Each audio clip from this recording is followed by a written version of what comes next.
Hey, what's up? This is Harry Wagner from Harry's Situations, and today I want to talk to you about rock crawling.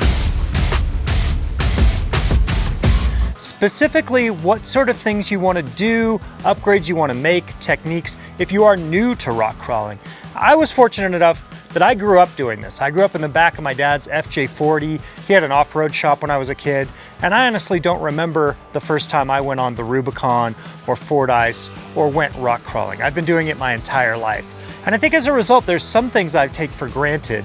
So today we've got my friend Rashad Frazier with me from Camp Yoshi.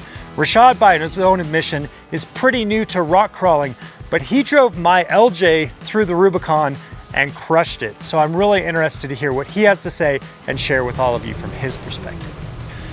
Rashad, you and I met about 2 years ago, and we met virtually, which it's funny because for like my folks' generation, they're like, you don't really know this person. And I'm like, I feel like I've met most of my friends online at this point. And you and I were chatting, and you told me you really wanted to run the Rubicon. So you came down and did that. I found you through Camp Yoshi. Tell us a little bit about, I mean, you run that with your brother, with your wife. Tell us a little bit about Camp Yoshi. So Camp Yoshi is a luxury adventure company. We take basically people of color camping to help them kind of get out into spaces they typically wouldn't get to on their own. But the whole idea is to remove all the barriers. One, all the gear, provisions, the route, where we're going, the vehicles. All the guesswork towards getting out into these remote places is pretty much provided by us. And on top of that, we have a chef, which is me, bartender, which is one of our other camp crews, and you pretty much gonna get to come out and just, I'm almost in a lot of ways kind of enjoy the great outdoors without any of the baggage. Chasing the vibe, chasing the stoke is something we all pursue, but you know, maintaining all the gear, cleaning stuff up when things break, it's a cost around that. So that can sometimes kind of kill the vibe around camping and getting outdoors. So I think for us, Camp Yoshi is kind of a new approach to outdoors, doing it our way. But the main feature is that we pretty much provide everything. You just show up, and we take you out for 3 or 4 days, and we take you to spots that you never knew either existed in your own backyard or spots you need to see.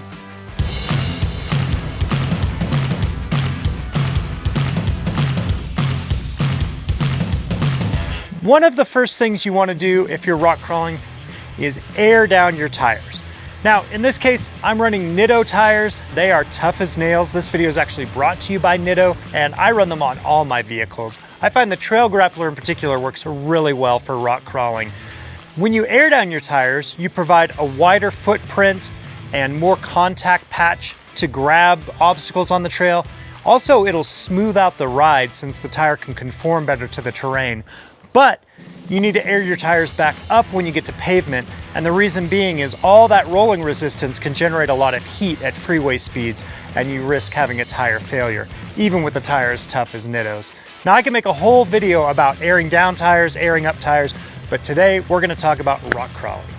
We had never met in person. I let you drive my Jeep that has like these AEV Highline fenders on it. They don't even make anymore. If you smash one, like, that's it. You know, I have to admit, I was nervous coming into the situation. What tips would you have for people, or what did you learn on that trip on the Rubicon? You know, honestly, I think not knowing anything was probably the biggest advantage. You know, sometimes being naive, you don't have any fear. I mean, I had fear of breaking your car, obviously, but I think, you know, between us just kind of breaking bread, talking offline, in a lot of ways, you kind of being my Phil Jackson, you know, to hype me up about this experience. It made me feel way more empowered. One, bring plenty of water. I didn't realize how much I was just stopping to pee and to hydrate. Because keep in mind, it's summertime. So the windows are down, the motor is working its ass off, so everything's just hot. And so trying to cool yourself down, trying to stay hydrated, trying to lock in and concentrate.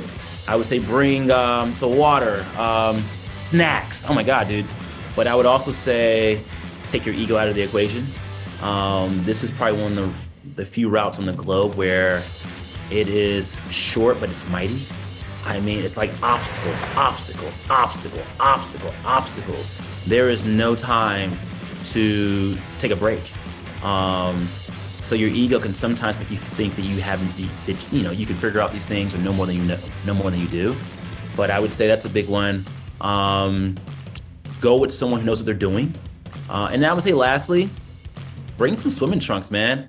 The watering holes, on that trip were amazing. Like honestly, I didn't realize there were so many options for just getting wet and jumping in the water, man. But there were some epic alpine lakes scattered through that route that was probably one of my favorite parts of the trip in a lot of ways.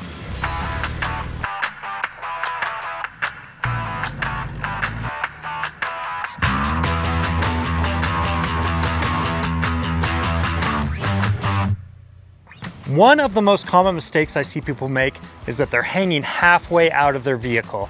And the reason being is they feel like they can't see anything. Visibility is a big, important feature when you're rock crawling. You're locked in. I mean, I feel like that entire trip I was hanging out the window of the driver's side. Like just, you want to have two wheels on the steering wheel, but you're literally like just trying to find your line, see tire placement.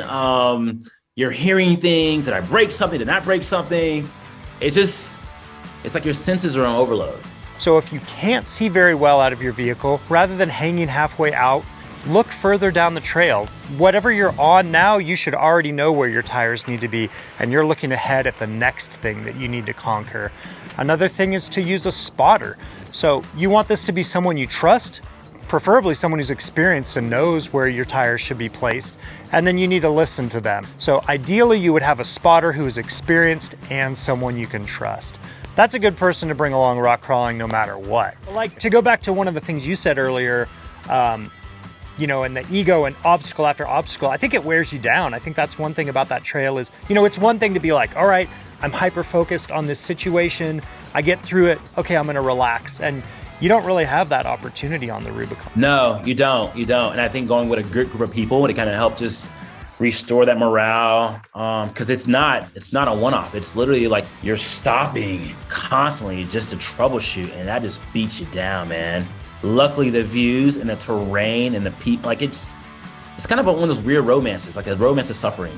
You know that this is a very challenging ordeal that's going to be a lot more ahead of you, but just the views, the moments, the celebrations of getting through certain parts that are really difficult, it just kind of keeps giving you that high. They want to keep pushing, man. Like the adrenaline of accomplishing that one moment leads to you being ready for the next 1,000 moments. There were moments where I was like, yeah, man, I want to take a nap. Like I'm done. But there's an obstacle that comes up, you get through it and you feel restored, I will admit this too, man, out of all my camping trips, I don't think after a day on the Rubicon Trail, the evening meal and that sleep felt so amazing, dude. Like that steak, the bedding, the campfire session with the fellas. It just felt more like we really earned it. We deserved this meal. We deserved. We earned. Yeah.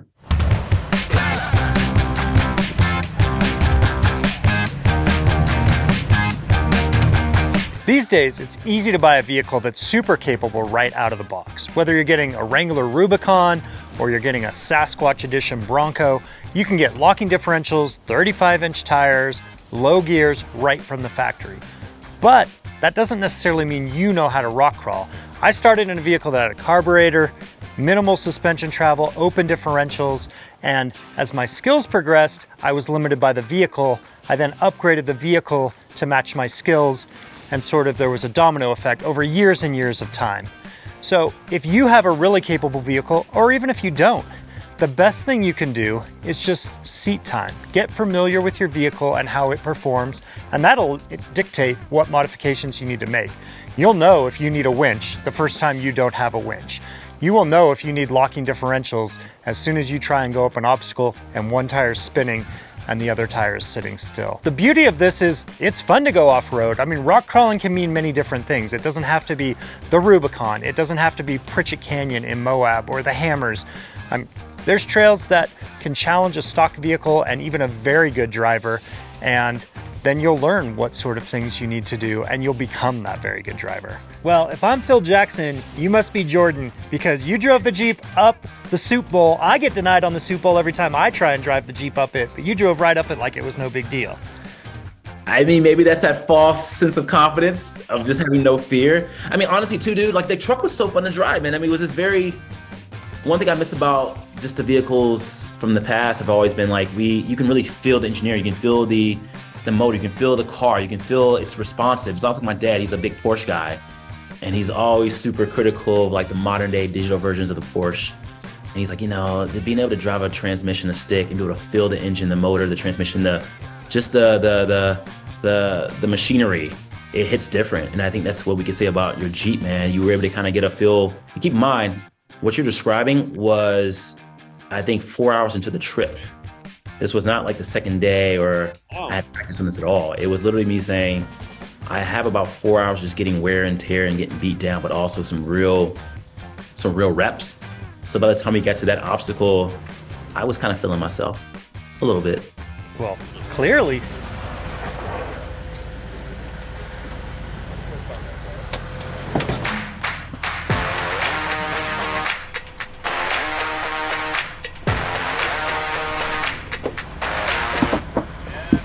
To the uninitiated, rock crawling might seem boring or easy. Rock crawling, in my experience, is not particularly easy. There is nuance there. You might be going off of something and your instinct is to hit the brakes, but that could cause you to tumble, and you actually want to stay off the brakes, even potentially hit the gas and accelerate in order for the vehicle not to roll over. There are plenty of examples that are non-intuitive that only come with experience. My best advice I can give you, get that experience on the trail.